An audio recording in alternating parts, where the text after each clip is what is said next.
Did you look at the stars with wonder in your eyes, imagining how it all could be? Hello, friends. We are back to our Wednesday story time, so I'm excited to share some stories with you guys. And today we're going to be reading a book that I found at the library. It's called The Lightlings, and it's a neat book, and it's by someone named R.C. Sproul. And some of the moms and dads out there, I bet, will recognize that name. He's a pretty famous pastor, and he's written some books for grown-ups too. So let's read this story. One evening in a house in a quiet neighborhood, a little boy was getting ready for bed. The boy's name was Charlie Cobb. As his mother was tucking him in, she covered him with blankets to make him warm and cozy. She knelt by his bed and prayed with him. Then she stood, leaned over, and kissed his forehead. Charlie looked up at her and said, "Mommy, please don't forget to turn on the nightlight before you leave my room." Mrs. Cobb smiled at him and said, "Don't worry, sweetheart. I'll be sure to turn on the light. I won't leave you in the dark." So Charlie's mother gave him one last kiss, finished tucking him in, and turned on the nightlight next to his bed. Just as she was ready to leave, Charlie said, "Mommy, why am I afraid of the dark?" She said, "That's a hard question to answer, Charlie. I think we're going to have to save that question for Grandpa. He's coming for dinner tomorrow. You can ask him then." "All right, Mommy," Charlie said. "I'll wait until tomorrow and ask Grandpa about it." The next day, just as Charlie's mother had promised, Grandpa came for dinner. Before they moved to the table, Charlie went and sat on Grandpa's knee and said, "Grandpa, may I ask you a question that's really bothering me?" Grandpa smiled and said, "Of course, Charlie. Tell me what you'd like to know." Charlie said, "Grandpa, why am I afraid of the dark? And why do so many people I know seem to be afraid of the dark too?" Grandpa looked at Charlie and said, "That's a very good question. But you know, not only are lots of people afraid of the dark, many people are afraid of the light." "Afraid of the light?" said Charlie. "Why would that be?" Grandpa said, "To understand that, I have to start at the beginning. In fact, at the very beginning." Charlie loved it when Grandpa told him stories, so he curled up next to Grandpa and waited for him to begin. Grandpa started his story the way he always did. Once upon a time, there was a great king who was the king of light. He lived in the light. He made the light, and his light was so perfect and so pure that he was called the King without a shadow. This great king of light made a group of people, and he made them so that they could shine brightly, just as he did. He called them his little lightlings. He set the lightlings in a beautiful garden that he prepared for them, a garden that was full of bright sunshine. The sun bathed the garden every day and helped the flowers, plants, and fruit grow in great abundance. The bright light of the sun helped keep everyone warm in the garden. The lightlings loved it when the king came to visit them at the end of the day. So, I don't know if you can see the people in here, the lightlings. They kind of remind me of fairies.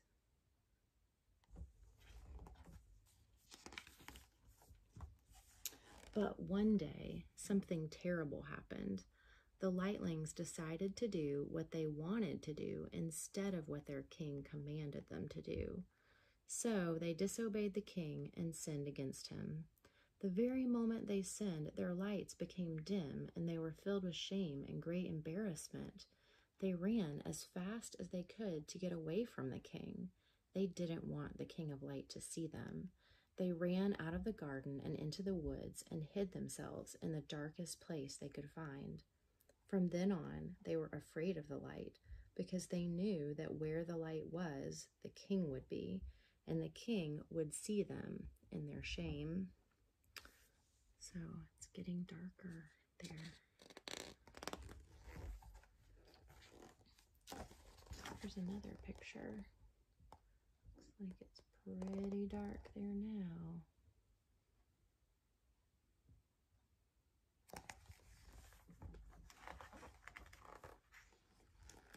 After the Lightlings left, the king began to remove his light from the garden. It soon became cold and covered with weeds, thorns, and sticky briars. The Lightlings moved further and further into the woods until they lived in a place that was almost completely covered in darkness. It was so dark they had to grope around as if they were blind, feeling their way through the forest. Often they would trip and fall, scuffing their knees and bruising themselves.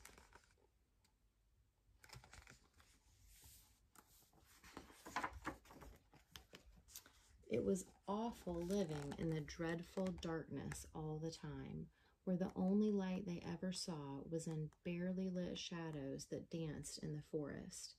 In fact, they couldn't tell the difference anymore between night and day.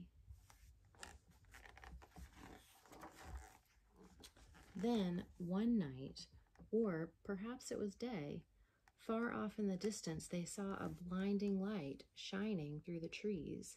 They could see the light coming from miles and miles away. They were frightened by it. They thought the light meant that the king was coming to find them, to punish them for their sins. So most of the Lightlings began to stumble quickly away from the light.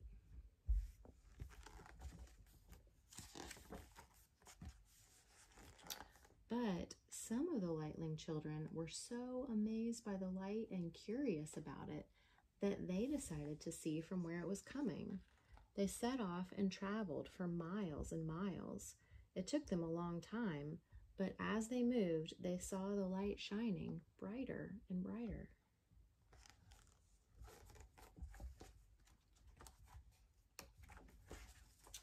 Finally, they came to a clearing in the forest. In the middle of the clearing, they saw a father Lightling, a mother Lightling, and a baby who was shining like the sun.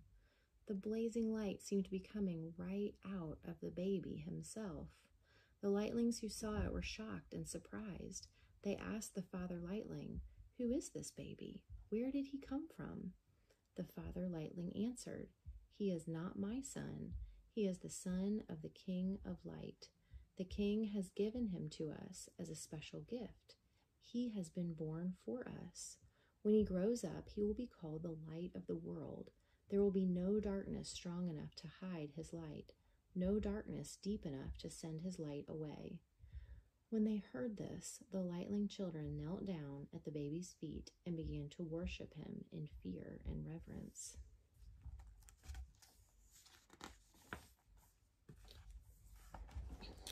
When they stood up again, their own faces were shining, but the light that was shining in their faces was not coming from inside them. It was a reflection of the light coming out of the baby. The Lightlings were now surrounded with the light of the child they had visited. They rushed back to their homes, their friends, and their families as fast as their feet could carry them. When they got home, they were still shining. The other Lightlings were frightened at the sight of them. They asked, "What happened to you?" So the Lightling children told their story. "We saw a baby who was shining with light. He is the son of the King of Light. The king has given us a child. He has given us his own son to be the light of the world." Does that sound familiar? I think I've heard that somewhere before. The Lightlings noticed that already there was more light in the forest. Now they could begin to see where they were going. They could walk without falling. They could run and play without bumping into trees or rocks and getting bruised. Some still hid from the light, but others realized they didn't need to be afraid anymore. They saw that living in the light was much better than the darkness they were used to.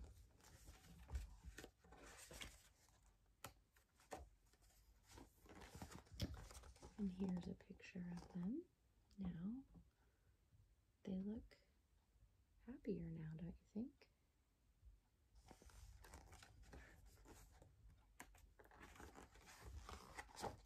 Grandpa looked at Charlie and said, You see, Charlie, we're afraid of the dark because we were made to live in the light. But someday, all of us who love this sun will live with him forever in heaven.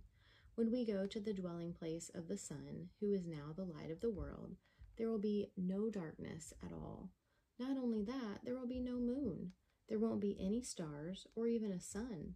There'll be no night lights, no lamps, no lanterns, not even any candles. Charlie asked, "How can it be light if there's no sun or lamps or candles? How can that be?" His grandfather replied, "In the place where the king's son now lives, the light that shines forever still comes from him. He is the light in heaven. All who come into his presence will never be in darkness again." "Wow," Charlie said, "that sure is a wonderful thing to look forward to." And Grandpa replied, "Charlie, let me make a suggestion. Every time you see the sun, the moon, or the stars, or light a candle, or turn on your nightlight, remember the story of the child the King of Light brought into the darkness of this world. And remember that he gave us this baby as a present. As long as you remember that, you will never, ever have to be afraid of the darkness again."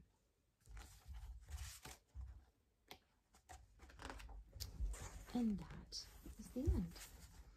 So, what did you guys think about that story? Did that remind you of anything that you've heard before? I bet that you guys can think about how some of those things might remind you about the story of how God sent Jesus to earth as a baby to be the light of the world and to save us, right? And when they say in there that whenever you turn on a light or maybe have a nightlight in your room that you turn on and that light makes the darkness go away, you can think about how Jesus is the light of the world and the light of our lives and how he also drives the darkness away. I think that's a neat reminder. And parents, there are a lot of things in this book that you could talk more with your kids about if you want to. We could go on for a long time. There are a lot of neat things in here, like the King of Light. We could talk about him. Who do you think the King of Light might be for us? That's a question that you could think about and talk more about with your parents or your family. Okay, so that's all I have for you guys today. I hope you guys enjoyed that story, the Lightlings, and I hope to see you guys soon. We have at church on Sundays, we have the outdoor services the first Sunday of the month in October, so that's coming up soon. On the third Sunday of the month, kids from kindergarten through 5th grade can come to children's church. Just make sure that you RSVP and let us know that you're coming. And then on the 4th Sunday of the month, babies and kids up through 4 years old can come to children's church during service. Just be sure and RSVP so that we have enough folks there to watch the little ones. But I'm excited to see some of you guys again at some of those things, and I hope y'all are doing well. And I'm thinking about you guys and praying about you all.